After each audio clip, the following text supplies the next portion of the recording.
playing for the past 6 years now, and I don't know, I guess just enjoy the video, because there ain't gonna be much going on, just um, reading some interesting stories on Reddit, because they always got that fun stuff. Oh, my car is gone. Let's get this back real quick. Gotta call the insurance company. Morse Mutual Insurance. How can we help you? Claim all. I think we can handle that. Okay, I think I'd rather drive something else.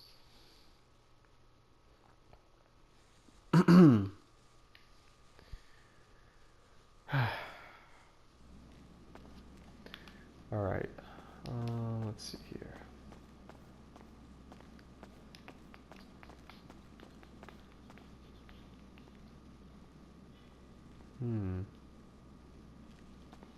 Let's drive this one. Why not? Okay. Oh. So, the first story that we have here, the title is Another Get Together. And I have no idea what this could possibly be about. And it seems like there's lots of text for me to read. So let's see here. Ugh, come on. That's why I can't look at my phone while driving.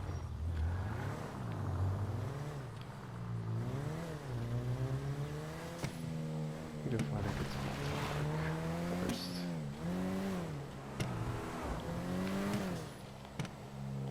Ugh, my car's messed up.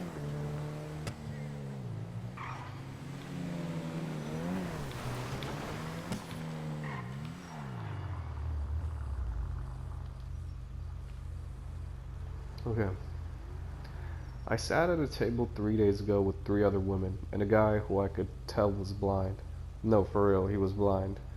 It was a get-together called Getting to Know You. He sensed I was a male and sitting right next to him, so he struck up a conversation with me. I found a way to say while in conversation that I knew he was blind and that the 3 women sitting at the table didn't know. I asked him if he wanted something to drink, since I'm heading that way. He gave me his order, and I asked the 3 women if they wanted something. All 3 said yes.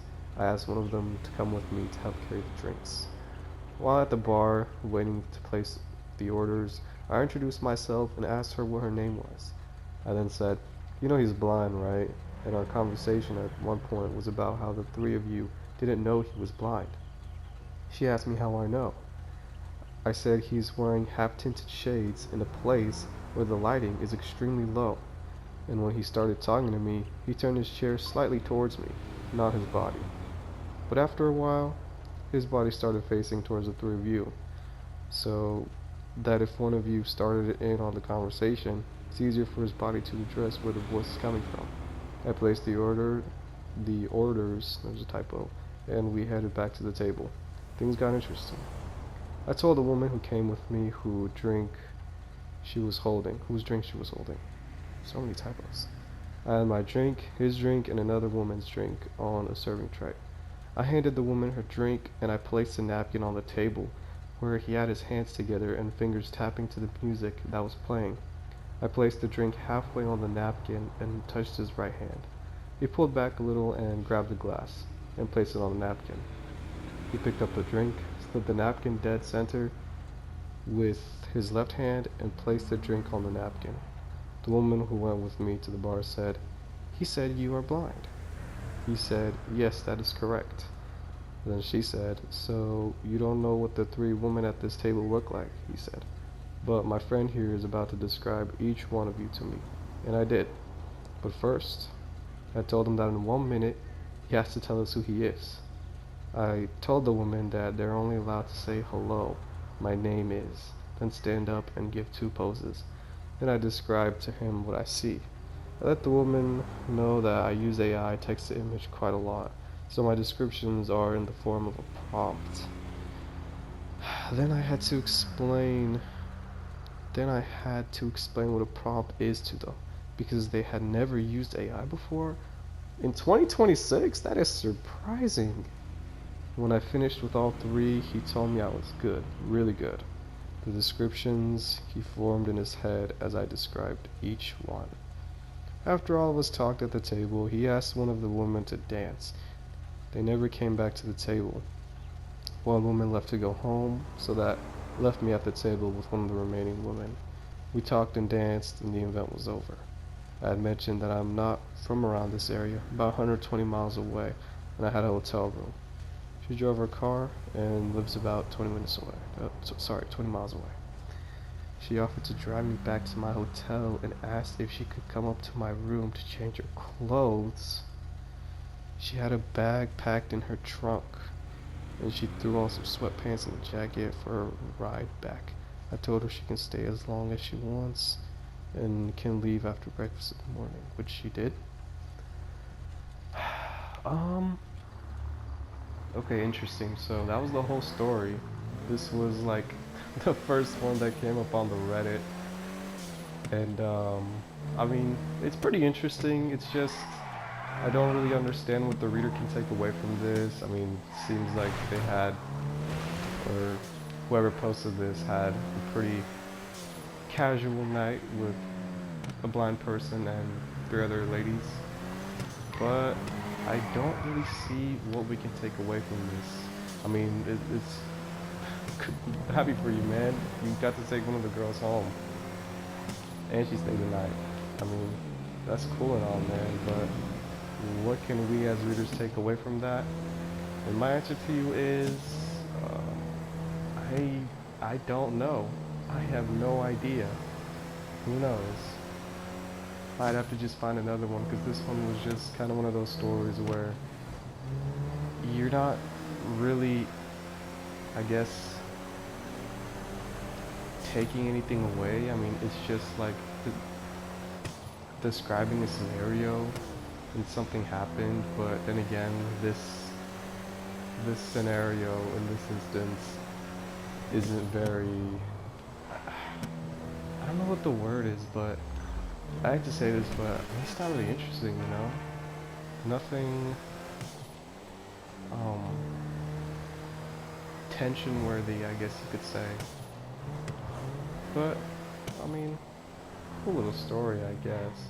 I just wish I could read while driving so I didn't have to stop every time I wanted to read something.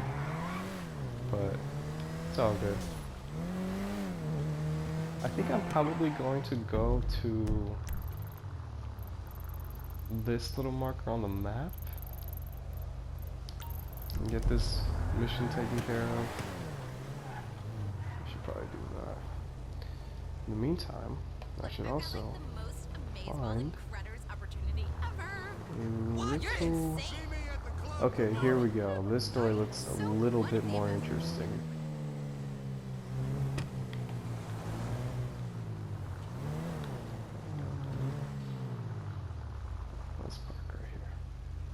Okay, the title of this one is My Girlfriend's Ultimate Betrayal. How I Found Out She Was Cheating with 4 Guys.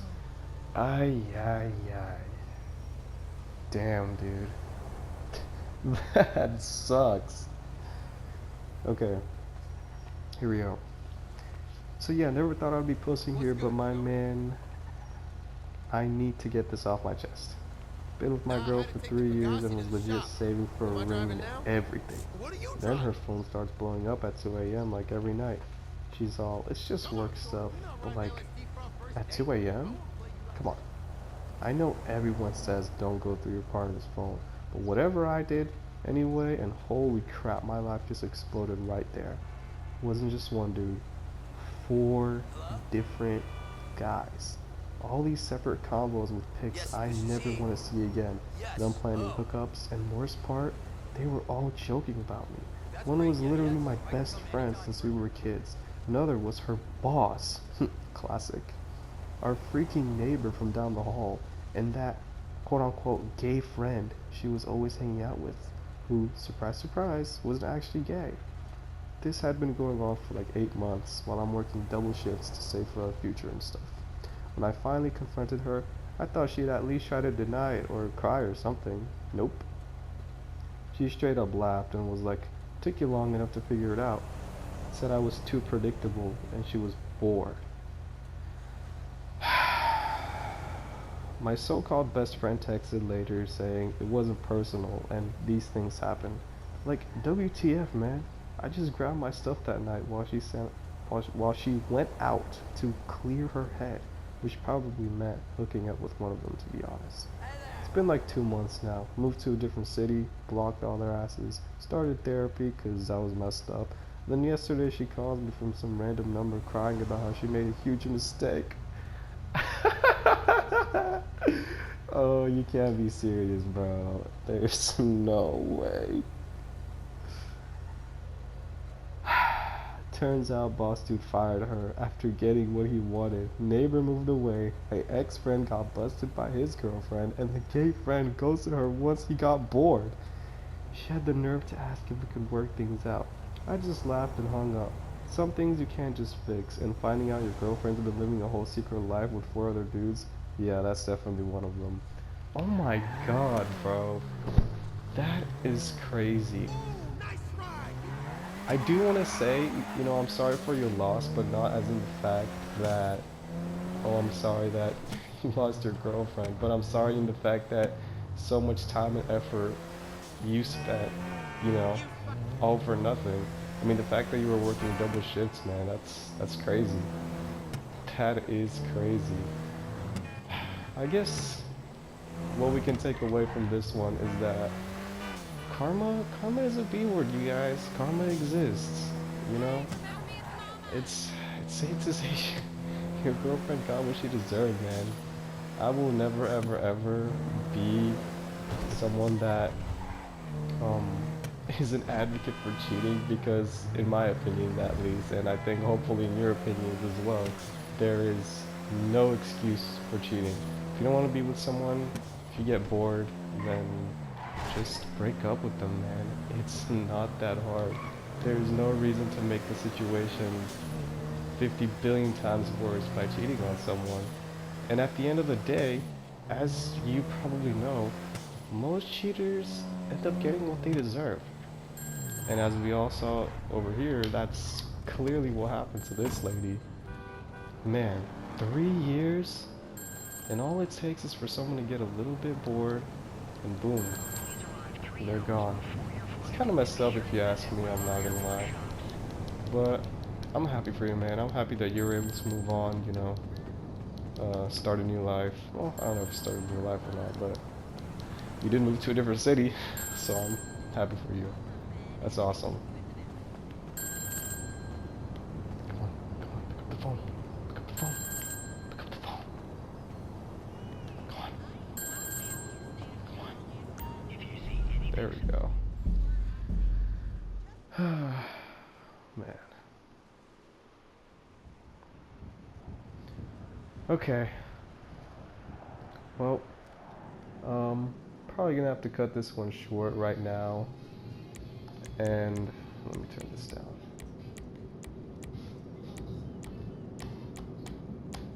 There we go.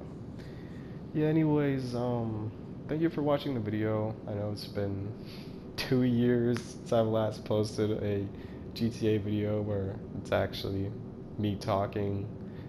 But I might as well record another one. And oh my god, I'm so broke. 8,000 cash. This is what happens when you buy a $17 million mansion. Anyways, thank you for watching the video. I appreciate you guys. I hope this was somewhat entertaining. I know the first story was a little bit not that interesting. But yeah, that is it. Thank you for watching.